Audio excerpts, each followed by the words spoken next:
دمو وعده د جوړو بدی حتمن هیوادا مونږ دې دفاع کوو په سر او مال او تن هیوادا.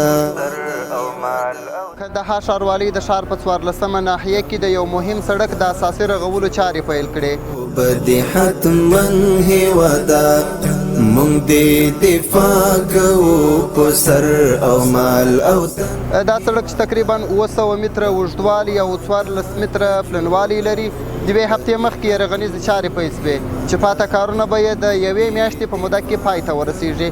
په دې رغنیزه پروژه کې هره ورځ 20 کسان په کار کولو بوخت دي، 15 کسان په مسلکي ډول او 15 کسان په غیر مسلکي ډول کار کوي. سخي جان دی موږ ډېر خوشحاله د مشران سره خوشحاله یو او د انجنیران سره خوشحاله چې موږ ته د کار زمینې برابرې شوې، بس موږ ډېر خوشحاله یو.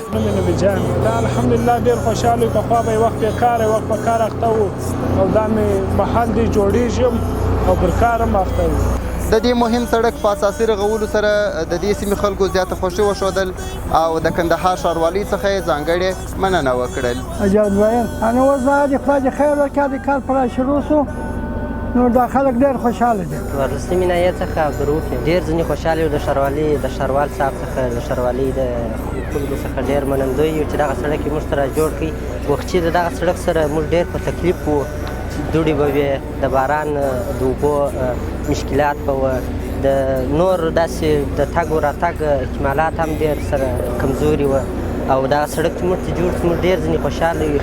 د نور هم بس د لا بریا په هیله یو. وګرانه هیواده وګرانه هیواده وګرانه هیواده وطن ستا ښکلی